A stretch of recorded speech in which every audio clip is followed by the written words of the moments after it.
So we have a genuinely extraordinary story developing out of Pakistan that really almost defies belief. So I'll walk you guys through this. Roll F2 here. Incredible amounts of violence unfolded outside of Lahore this week. These are policemen chasing down a pro-Palestine protester, trying to shoot him in the back. There's much worse video that has emerged online, though very, very little has been reported about this anywhere, whether it's Pakistan media, which is entirely locked down, or around the world.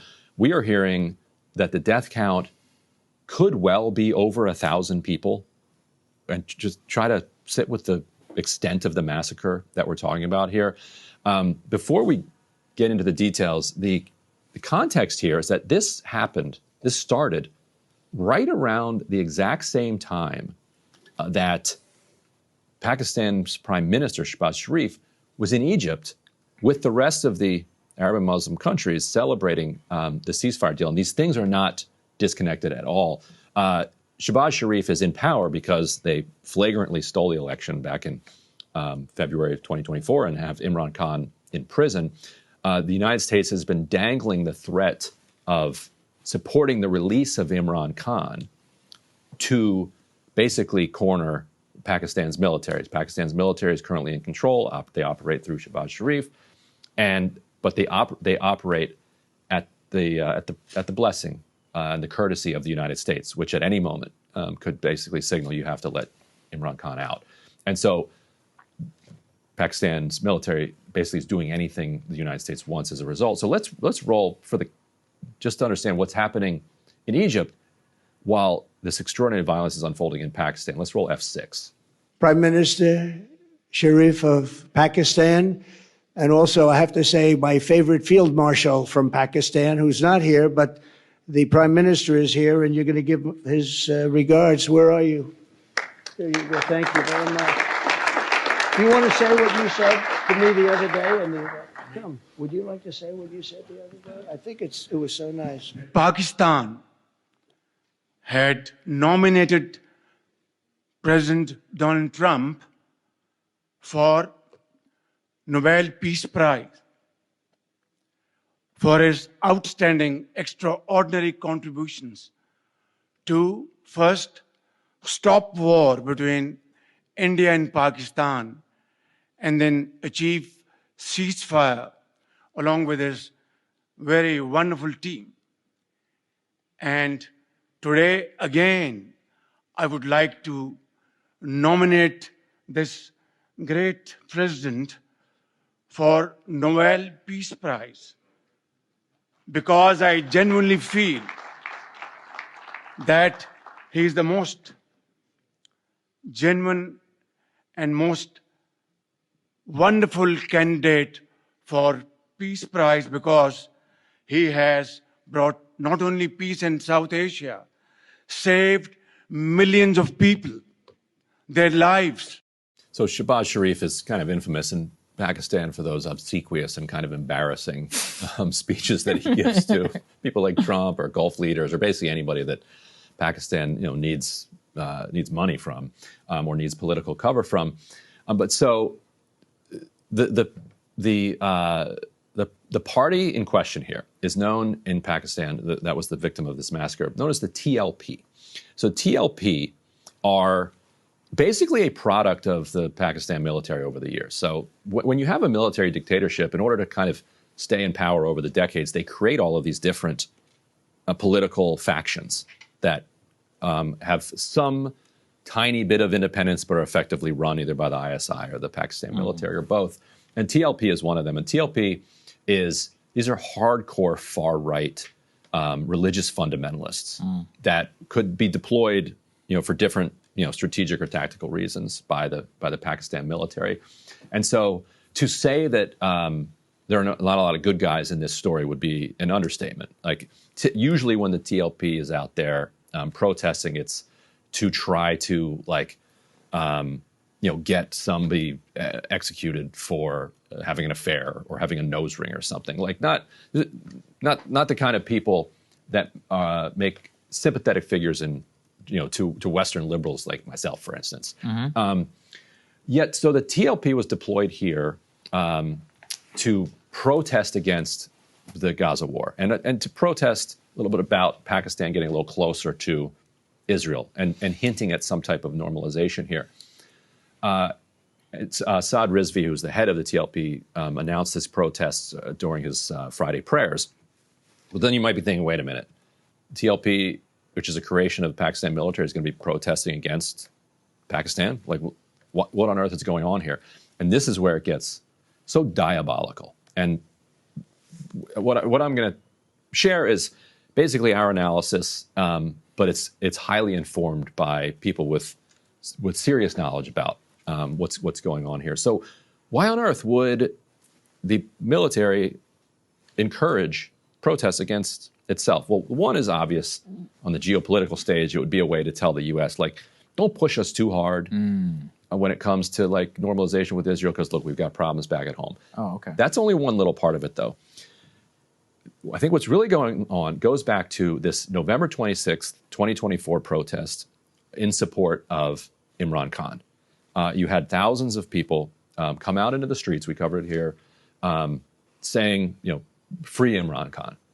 The security forces massacred huge numbers of people. And we published here like exclusive video and other documents that we had got that showed the extent of the massacre and also that it was planned and organized ahead of time by the security services.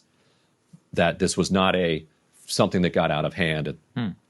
They deliberately instigated this, and the violent crackdown basically wiped out public protest on behalf of Imran Khan. And so I think the military we know for a fact, they saw this as a success. So what they did is they're playing that card again, but this time with the TLP, trying to get them under control. So what they're signaling here is that if we do move forward, as we move forward with better relations with Israel under pressure from the U.S., there will be no protesting against this. And so it was Monday morning, and you can roll. I think it's you can just roll this as I'm talking here. Some of the footage that did emerge out of Pakistan. So the march was supposed to go initially to Lahore. With negotiations, they were able to persuade the marchers to move instead to Meridki, which is a town kind of north of Lahore, where there's less base of support for the TLP. And you then have this outbreak of shooting and shelling.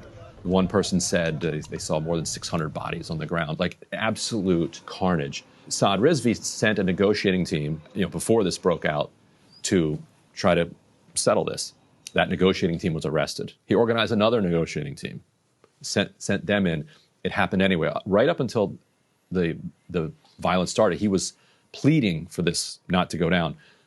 We understand that the decision had already been made that they were going to carry out this violent crackdown to send this signal that there will be no pushback against this.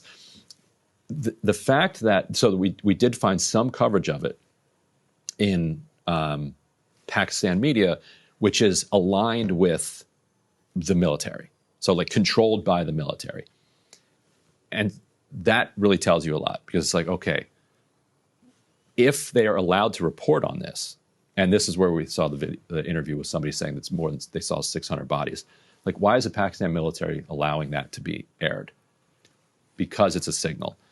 In other words, what good is a spectacular display of violence against protesters if you don't tell the country about it? So they're very carefully balancing the amount of information that gets out about this massacre so that everyone in Pakistan knows that it happened, so that they understand you will not protest for Palestine, but not so much gets out that there's international pressure on them, that there's international condemnation of it.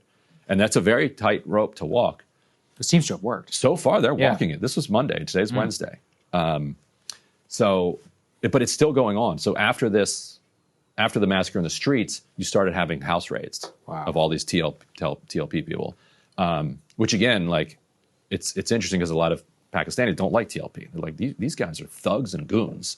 And like, they're mobs that go around like stoning people. Like, so we don't have any sympathy for them. As one person I talked to said, this is the first time they protested something good, and also the first time they get massacred, or did something good. And so that's where we are now. Very like, and they are walking the rope. Like there is right now. This is basically the only coverage. We'll have a story at Dropsite about this. This is basically the only coverage that you're seeing around the world of this massacre that could be like more than 1,000 people getting killed. That is a ton of It's people. usually a huge story. Like reports about bodies just getting thrown into trucks and doused with chemicals. Like it's horrifying, and it's deeply horrifying to think that something like this can happen and nobody even knows about it. Actually, while you're talking, Ryan, I'll get your live reaction. The Pakistani Air Force carried out a wave of airstrikes against Taliban-affiliated sites and military bases in Kabul and Yes. throughout other provinces. Yeah, so this comes. So What's up with that? So very I thought recent. they supported the Taliban. They funded them. Now, when they were fighting, I can't keep up. they backed the Taliban when the Taliban were fighting the U.S. Right, of course. because- While we gave Pakistan money to do Right. that. Makes Right. a lot of sense. Right, because then we would, like, it was their argument for why we needed to fund them. Yeah. Because look at these terrorists out there. Don't you want us to fight them? And then course. they're funding the terrorists. Right. Yes, it's just these conspiracies and games like all the way down. It's crazy. But yeah, so a couple weeks ago or less, there was border clashes where the Taliban killed something like more than 50 Pakistani soldiers. Like, wow, serious conflict. Because Pakistan has been saber rattling at the Taliban and suggesting that they are going to do regime change in Kabul and throw the Taliban. And it's like, wait, hold on, you're going to do what? How are you going to do that? So this is in line. His favorite field marshal, by the way, his name's Asim Munir. That's who Trump is referring to there, and he's the guy that actually runs the country. This is his strategy. So he's been using extreme amounts of violence against to crack down on the Protests. PTI, the Imran Khan folks, then now the TLP folks, and now here, and he's really feeling it for two reasons. One is that he now has the not unquestioned, but he has full-throated support of the Trump administration. So this fear that Imran Khan was going to get released and he'd be in trouble is subsiding. And they feel very good about how the India-Pakistan war went for them, that they stood up to India and got through it and had support from the U.S. in it. India is, like, everybody who follows Indian politics says, like, India's going to hit Pakistan again very soon. Well, they're still very angry. That's why they don't yes. accept the U.S. narrative of the peace deal. They're like, Right. there is no peace. Right. There's just a no, pause. pause. Yeah. We're hitting them again. Right. So Asim Munir might be proud of the way he's navigated this so far, but to have a two-front war, Afghanistan and India, while also cracking down on your fundamentalist right and your populist faction of Imran Khan supporters, if you're India, you're like, Now's the time. Yeah. Yeah. Hit him. this guy's, Hit him hard. yeah. So I don't think we've seen the last of this situation, that's for sure. Well, thank you for the update, Ryan, as always, our resident Pakistan correspondent. I thought I knew a lot about Pakistan until I met this guy. Yes, it's the best part.